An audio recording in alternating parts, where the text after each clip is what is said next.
ఈ నెల 31న గద్దర్ జయంతి ఉత్సవాలు చేసేందుకు ఇప్పటికే గద్దర్ ఫౌండేషన్ రాష్ట్ర ప్రభుత్వం సర్వం సిద్ధమవుతుంది. దానికి సంబంధించి అన్ని రకాల ఏర్పాట్లు చేస్తుంది. ఈ నేపథ్యంలోనే ప్రస్తుతం మనతో పాటు సోమాజిగూడ ప్రెస్ క్లబ్లో గద్దర్ కుమారుడు సూర్యం ప్రస్తుతం మనతో పాటు అన్న ఇట్లా ఎట్లాంటి ఏర్పాట్లు చేస్తూ ఉన్నారు మీరు గద్దర్ ఫౌండేషన్ తరఫున, అదేవిధంగా రాష్ట్ర ప్రభుత్వం తరఫున ఎట్లా ఉత్సవాలు జరపవుతున్నారు? రాష్ట్ర ప్రభుత్వం తరఫున మరియు గద్దర్ ఫౌండేషన్ కలిపి చేస్తూ ఉందండి. మీకు తెలిసిన విషయమే, గద్దర్ ఫౌండేషన్ పోయిన సంవత్సరం నాన్న జయంతి రోజే ప్రకటించడం జరిగింది. అది శ్రీ రేవంత్ రెడ్డి గారు మరియు బట్టి విక్రమార్క గారు వారి సమక్షంలోనే ఇది ప్రకటించడం జరిగింది. ఆ కార్యాచరణ ముందుకు తీసుకెళ్తూ మేము వర్ధంతి కూడా నిర్వహించాం. ఈరోజు 77వ జయంతిని రాష్ట్ర ప్రభుత్వం సహకారంతో మేము కూడా వాళ్ళని రిక్వెస్ట్ చేసుకొని పార్టిసిపేట్ చేస్తూ ఉన్నాం అఫీషియల్గా.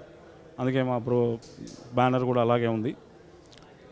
ఉదయం 11 గంటలకు మేము సాంస్కృతిక కార్యక్రమాలతో మొదలుపెట్టుకొని ప్రజలు, ప్రజా సంఘాలు, కవులు, కళాకారులతో పాటు ఉద్యోగ సంఘాలు, అన్ని రాజకీయ పక్షాన పార్టీల ప్రతినిధులను ఆహ్వానిస్తూ ఉన్నాం. ఈ 3 రోజులలో వాళ్ళందరూ కూడా వచ్చి వాళ్ళ మెసేజ్ని ఇవ్వాల్సిందిగా కోరుతా ఉన్నాను. ఈ తరుణంలో గద్దర్కు పద్మ అవార్డులు ఇవ్వమంటూ బండి సంజయ్ కామెంట్ చేస్తారు. దీని మీద మీరు రియాక్ట్ అవుతారా? ఎట్లా చూస్తారు ఆ కామెంట్స్?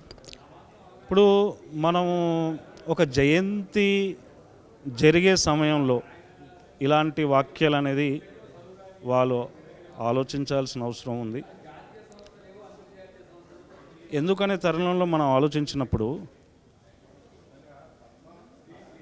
ప్రధానమంత్రి గారు శ్రీ నరేంద్ర మోడీ గారు నాన్న నింగికెగిశాక వారు మొదటి సంతాప ఉత్తరాన్ని మా కుటుంబానికి పంపించారు.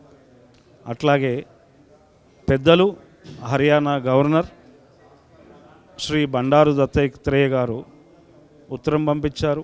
వారు ఎంతో ఆప్యాయంగా ఉంటారు మా కుటుంబంతో. బహుశా ఈ తరం రాజకీయ నాయకులకు బహుశా వారి జీవన విధానం కానీ వారి పోరాటం కానీ తెలియకపోవచ్చు ఉండొచ్చు. కాబట్టి ముందుగా 31 జనవరి సభని విజయవంతం చేయడమే మేము ఈరోజు సభను ఏర్పాటు చేసాం.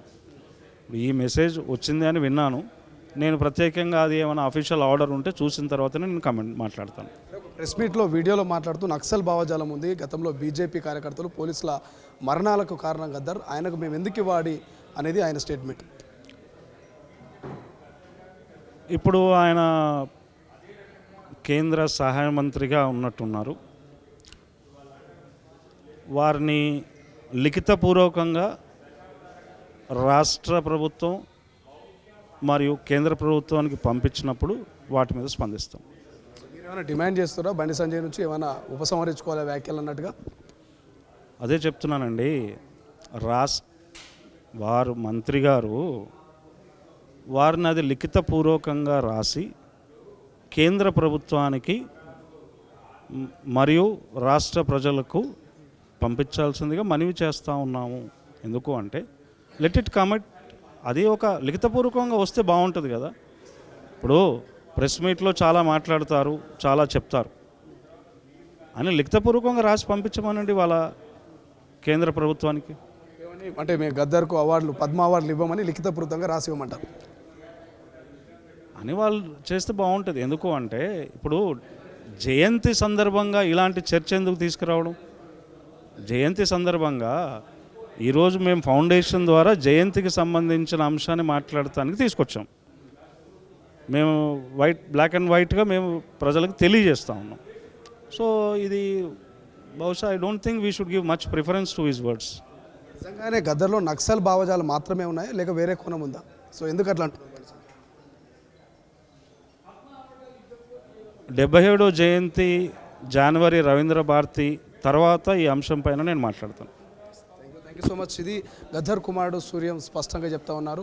సో వైపు జనవరి 31న చాలా ఘనంగా గద్దర్ జయంతి ఉత్సవాల సందర్భంగా చేస్తూ ఉంటే ఈ రకమైనటువంటి స్టేట్మెంట్ చేయడం సరికాదంటూ ఆయన చెప్తున్నటువంటి పరిస్థితి. ఒకవేళ జనవరి 31 తర్వాత నేను ఈ వ్యాఖ్యల మీద మాట్లాడుతున్నట్టు గద్దర్ కుమారుడు సూర్యం చెప్తున్నటువంటి పరిస్థితి. కెమెరా పర్సన్ సతీష్తో శ్రీశైలం, తొలి వెలుగు, సోమాజిగూడ. ప్రపంచంలో ఏ మూల ఏ క్షణం ఏం జరుగుతుందో వేగంగా తెలుసుకోవడానికి తొలి వెలుగు వాట్సాప్ ఛానల్ని ఫాలో చేయండి.